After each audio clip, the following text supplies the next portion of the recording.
Hello বন্ধুরা, welcome তোমাদেরকে আমার এই এসএফ স্টাডি ইউটিউব এডুকেশনাল চ্যানেলে। এখানে আমি সরকারি চাকরি সম্পর্কিত সমস্ত রকম আপডেটস দিয়ে থাকি, math, GK, GI, English, current affairs etcetera. আজকে তোমাদের সাথে ইন্ডিয়ান পলিটি থেকে কনস্টিটিউশন অফ ইন্ডিয়া কিভাবে তৈরি হয়েছিল সেই সব সম্পর্কে আমি বিস্তারিত আলোচনা করব। এটা ইন্ডিয়ান পলিটির সেকেন্ড ভিডিও। এছাড়া আমি অন্যান্য সাবজেক্টের উপরেও ভিডিও এই চ্যানেলে আপলোড করছি। তোমরা যারা সরকারি চাকরি সম্পর্কে যারা ইন্টারেস্টেড আছো তাদেরকে বলবো চ্যানেলটাকে সাবস্ক্রাইব করে নিতে আর আমার ভিডিওগুলোকে চেক আউট করতে। তো চলো বেশি কথা না বাড়িয়ে ভিডিওটাকে শুরু করি। তো কনস্টিটিউশন অফ ইন্ডিয়া কিভাবে তৈরি হয়েছিল, মানে making of the constitution of India থেকে first question, who is the father of Indian constitution? এটা খুবই গুরুত্বপূর্ণ কোশ্চেন। অনেকবার অনেক সরকারি চাকরির পরীক্ষায় এই কোশ্চেনটা বারবার এসছে। আমাদের ভারতীয় যে সংবিধান বা ইন্ডিয়ান কনস্টিটিউশন এর জনককে? তো অ্যান্সার হবে হচ্ছে ডক্টর B.R. আম্বেদকর। চলো next question, the idea of Indian constitution for India was given by? এই যে ভারতীয় সংবিধানের আইডিয়া প্রথম কে দিয়েছিলেন সেটা হচ্ছে M.N. রয়। ঠিক আছে, এই M.N. রয় ভারতের কমিউনিস্ট বা কমিউনিজম শুরু করেন বা কমিউনিস্ট পার্টির জনক এনাকে ধরা হয়। The constituent assembly was set up under the recommendation of? আমাদের যে কনস্টিটিউশনাল অ্যাসেম্বলি বা গণপরিষদ কিভাবে তৈরি হয়েছিল এবং কার রেকমেন্ডেশনে তৈরি হয়েছিল সেটা হচ্ছে ক্যাবিনেট মিশন প্ল্যান। সেই ক্যাবিনেট মিশন প্ল্যানের দ্বারা কনস্টিটিউয়েন্ট অ্যাসেম্বলি তৈরি হয়। When the cabinet mission plan proposed A constituent assembly for India? Constituent assembly ভারতের ক্যাবিনেট মিশন প্ল্যানের দ্বারা গঠিত হয়েছিল, কিন্তু সেটা কত সালে এবং কত তারিখে তৈরি হয়েছিল? May 16th 1946। The first meeting of constituent assembly was held in? গণপরিষদের প্রথম মিটিং কবে এবং কোথায় হয়েছিল? নিউ দিল্লিতে হয়েছিল on 9th December 1946। Total number of members in the constituent assembly was? মোট কতগুলো মেম্বার ছিল গণপরিষদে যখন কনস্টিটিউশন অ্যাসেম্বলি গঠিত হয়েছিল? 389 মেম্বার্স। 389 জন মেম্বার ছিল। How many members elected from province seat? Province মানে রাজ্য বা স্টেট, সেই প্রভিন্স থেকে কতজন মেম্বার ইলেক্টেড হয়েছিলেন? 93 জন member, 93 members. Out of 296 member, how many members elected from province legislature? মানে এই যে 389 জন মেম্বার বলেছিলাম তার মধ্যে 93 জন মেম্বার প্রভিন্স থেকে ইলেক্টেড হয়েছিল এবং বাদবাকি ছিল 296টা সিট। সেই 296টা সিটের মধ্যে কতজন মেম্বার প্রভিন্স লেজিসলেচার থেকে ইলেক্টেড হয়েছিল?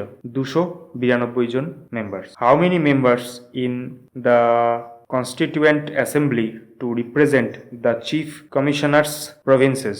গণপরিষদের টোটাল মেম্বারদের মধ্যে কতজন মেম্বার চিফ কমিশনার প্রভিন্সের দ্বারা নিযুক্ত বা রিপ্রেজেন্ট হয়েছিল? 4 জন member. As the result of the separated constituent assembly for Pakistan, the number of assembly was reduce to? পাকিস্তানের জন্য আলাদা সংবিধান বা কনস্টিটিউশন অ্যাসেম্বলি গঠন করার জন্য 389 জন মেম্বারের মধ্যে কতগুলো মেম্বার বাকি ছিল বা কমে দাঁড়িয়েছিল? 299 জন members. The time taken by constituent assembly to prepare constitution is? Constitution বা সংবিধান তৈরি করতে গণপরিষদের কত সময় লেগেছিল? 2 years 11 months and 18 days। Who was the first and last governor general of free India? স্বাধীন ভারতের প্রথম এবং শেষ গভর্নর জেনারেল কে ছিলেন? সি রাজাগোপালাচারী বা Chakravarti Rajagopalachari. The member of constituent assembly were elected by? গণপরিষদের মেম্বাররা কাদের দ্বারা নিযুক্ত হতেন বা হয়েছিলেন? প্রভিন্সিয়াল অ্যাসেম্বলি যেটা আছে তার মেম্বারদের দ্বারা, প্রভিন্সিয়াল অ্যাসেম্বলির মেম্বারদের দ্বারা। The cabinet mission to India was headed by? ভারতের ক্যাবিনেট মিশন তার প্রধান কে ছিলেন? Lord Patrick Lawrence. Who was the first foreign minister of free India? স্বাধীন ভারতের প্রথম বিদেশমন্ত্রী কে ছিলেন? Pandit Jawaharlal Nehru. Who was the chairman of union power committee of constituent assembly of India. গণপরিষদের ইউনিয়ন পাওয়ার কমিটিতে প্রথম চেয়ারম্যান কে ছিলেন? Pandit Jawaharlal Nehru. Who was the first president of constituent assembly? গণপরিষদের প্রথম প্রেসিডেন্ট কে ছিলেন বা কে হয়েছিলেন? Doctor Sachchidananda Sinha. Who was the first elected president of the constituent assembly? গণপরিষদের প্রথম ইলেক্টেড প্রেসিডেন্ট কে ছিলেন?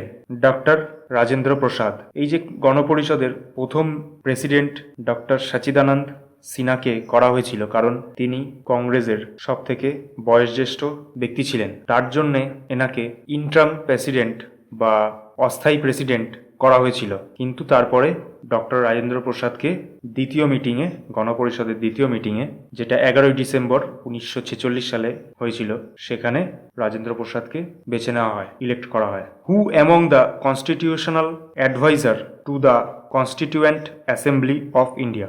গণপরিষদের কনস্টিটিউশনাল অ্যাডভাইজার কে ছিলেন বা কে হয়েছিলেন? B N. Rau. The constitution of India was adopted on? ভারতের সংবিধান কবে গৃহীত হয়েছিল বাই কনস্টিটিউশনাল অ্যাসেম্বলি বা কনস্টিটিউশন অ্যাসেম্বলি দ্বারা? 26শে নভেম্বর 1949। 26th নভেম্বর 1949-এ কনস্টিটিউশন অ্যাসেম্বলির দ্বারা, গণপরিষদের দ্বারা কনস্টিটিউশন অফ ইন্ডিয়া মানে ভারতের সংবিধান গৃহীত হয়। কিন্তু ওই দিন থেকেই কিন্তু ভারতের সংবিধান চালু হয় না বা অ্যাক্ট করা শুরু করে না, ঠিক আছে? The constitution of India was completed on? ভারতের সংবিধান কবে কমপ্লিট হয়েছিল? 26শে নভেম্বর 1949। When was the national law day or constitutional day is celebrated in India? ভারতে কবে বা কোন দিন প্রতি বছর সংবিধান দিবস বা আইন দিবস হিসাবে পালন করা হয়? 26শে নভেম্বর। Indian constitution recognises minority on the basis of? ভারতীয় সংবিধান মাইনরিটি কিভাবে বা কোন চোখে দেখে বা কিভাবে রেকগনাইজ করে? পপুলেশনের দ্বারা। যে জাতির পপুলেশন কম তাকে ভারতীয় সংবিধান মাইনরিটি হিসাবে ধরে নেয় বা মান্যতা দেয়। The constituent assembly set up A drafting committee under the chairmanship of doctor B.R.. Ambedkar on? B.R.. আম্বেদকরের চেয়ারম্যানশিপের দ্বারা গণপরিষদ ড্রাফটিং কমিটি তৈরি করেছিল। সেটা কত সালে এবং কত তারিখে? 29th August 1947। Total number of members in the drafting committee of Indian constitution including the chairman? চেয়ারম্যানকে ধরে ড্রাফটিং কমিটির কতগুলো মেম্বার ছিল? 7 বা 7 জন। The constitution of India came into force? ভারতের সংবিধান কবে থেকে চালু হয় বা কবে থেকে প্রত্যেকটা জনগণের কাছে এবং প্রত্যেকটা ভারতবাসীর কাছে লাগু হওয়া শুরু করে? 26th জানুয়ারি 1950। 1950 সালের 26শে জানুয়ারি কনস্টিটিউশন অফ ইন্ডিয়া লাগু হওয়া শুরু করে এবং সেই দিনটাকে আমরা প্রজাতন্ত্র দিবস বা রিপাবলিক ডে হিসাবে প্রত্যেক বছর সেলিব্রেট করে থাকি। India became sovereign Democratic Republic on? Bharat সার্বভৌম গণতান্ত্রিক এবং প্রজাতান্ত্রিক কবে হয়েছিল? 26শে জানুয়ারি 1950। এবার আসবো borrowed features of the constitution. আমাদের ভারতীয় সংবিধান অনেক দেশ থেকে অনেক আইন বড় করে বা তাদের কাছ থেকে নিয়ে আমাদের দেশে লাগু করা হয়। সেগুলো কি কি এবং কোন দেশ থেকে নেওয়া হয়েছে সেগুলো এবার দেখে নেব। The Indian constitution has borrowed the ideas of parliamentary form of government, rule of law, office of the CAG, single citizenship from the? মানে ভারতীয় সংবিধান কার কাছ থেকে বা কোন দেশ থেকে পার্লামেন্টারি সিস্টেম অফ গভর্নমেন্ট মানে পার্লামেন্টারি সিস্টেমের গভর্নমেন্ট, রুল অফ ল মানে আইনের কি কি রুল থাকবে, ক্যাগ এবং ক্যাগের অফিস কিভাবে থাকবে এবং সিটিজেনশিপ কিরকম ভাবে দেওয়া হবে মানে সিঙ্গেল সিটিজেনশিপ, সেইগুলো বা সেই আইডিয়াগুলো কোন দেশ থেকে নেওয়া হয়? ব্রিটিশ কনস্টিটিউশন মানে ব্রিটিশ মানে আমরা জানি যারা আমাদের উপরে শাসন চালিয়েছিল প্রায় 200 বছর ধরে, তাদের দেশ থেকে এই আইনগুলো নেওয়া হয়। The Indian constitution has borrowed the ideas of directive principal of state policy, method of election of the president, nomination of the members in Rajya Sabha by the president from the? মানে ভারতীয় সংবিধান directive principal of state পলিসির idea, method of election of president মানে আমাদের president কিভাবে election হবে, এছাড়া president রাজ্যসভায় কতগুলো মেম্বার দিতে পারবে বা নমিনেট করতে পারবে, এইসব আইডিয়াগুলো নেওয়া হয় আইরিশ কনস্টিটিউশন থেকে বা আয়ারল্যান্ড থেকে। The Indian constitution has borrowed the ideas of quasi federal government, the idea of residual power from, মানে ভারতীয় সংবিধান কোয়াশি ফেডারেল গভর্নমেন্ট, সেন্টার এবং স্টেট দুটো আলাদা আলাদাভাবে কিভাবে শাসন চালাবে সেই সিস্টেম, এছাড়া রেসিডুয়াল পাওয়ার, এই দুটো আইডিয়া কোন জায়গা থেকে নেওয়া হয়? কেনেডিয়ান কনস্টিটিউশন থেকে। The Indian constitution has borrowed the idea of fundamental duties and 5 year planning. Fundamental duty প্রত্যেকটা মানুষের ক্ষেত্রে এবং 5 ইয়ার প্ল্যানিং, পঞ্চবার্ষিকী পরিকল্পনা, এই দুটো কোন জায়গা থেকে নেওয়া হয়েছিল? ইউএসএসআর কনস্টিটিউশন বা সোভিয়েত ইউনিয়ন থেকে, যেটা এখন রাশিয়া হয়ে গেছে। রাশিয়া আগে অনেকগুলো দেশের একসাথে তারা ইউএসএসআর ছিল বা সোভিয়েত ইউনিয়ন অফ রাশিয়া ছিল, সেখান থেকে এগুলো নেওয়া হয়। The Indian constitution has borrowed the idea of concurrent list provision regarding trade, commerce and intercourse, language of preamble from the concurrent list provision of regarding trade, মানে ব্যবসা বাণিজ্যের জন্য কি নিয়ম কানুন থাকবে। কনকারেন্ট লিস্ট বলতে একটা লিস্ট আছে যেখানে যৌথ লিস্ট, যেখানে সেন্টারের কাছে কিছু কিছু দায়িত্ব থাকবে, রাজ্যের কাছে কিছু কিছু দায়িত্ব থাকবে। কমার্স অ্যান্ড ইন্টারকোর্স মানে ব্যবসা বাণিজ্য, and language of the preamble, আমাদের সংবিধানের একটা প্রিএম্বল আছে বা ভূমিকা বা সূচিপত্র টাইপের একটা আছে, সেটা কোন ল্যাঙ্গুয়েজে লেখা থাকবে, সেগুলো নেওয়া হয় হচ্ছে অস্ট্রেলিয়ান কনস্টিটিউশন থেকে। The Indian constitution has borrowed the idea of suspension of fundamental rights during emergency planning from the, আমাদের যখন দেশে এমার্জেন্সি চলবে তখন ফান্ডামেন্টাল রাইট অ্যাবলিশ করা হবে বা তুলে নেওয়া হবে, এই ধারণাটা ভারতীয় সংবিধানে কোন জায়গা থেকে নেওয়া হয়? জার্মান কনস্টিটিউশন থেকে। The Indian constitution has borrowed the idea of preamble, fundamental rights, written constitution, judicial review, independence of judiciary from the, মানে ভারতীয় সংবিধান preamble, fundamental rights, written constitution, judicial review, independence of judiciary.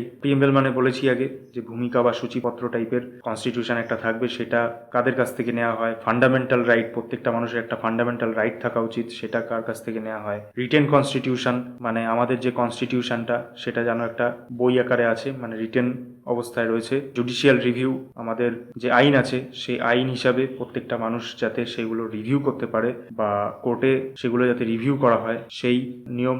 এছাড়া independence of judiciary form, মানে আমাদের যে আইন ব্যবস্থা সেটা যেন ইন্ডিপেন্ডেন্ট থাকে, ঠিক আছে, কোনো রাজ্য সরকার বা কেন্দ্রীয় সরকারের কোনো যেন হাত না থাকে তাতে। এই সব আইডিয়াগুলো কার কাছ থেকে নেওয়া হয়? ইউনাইটেড স্টেট অফ আমেরিকা থেকে নেওয়া হয়। তো চলো আজকের মতো ভিডিওটাকে এখানেই শেষ করছি।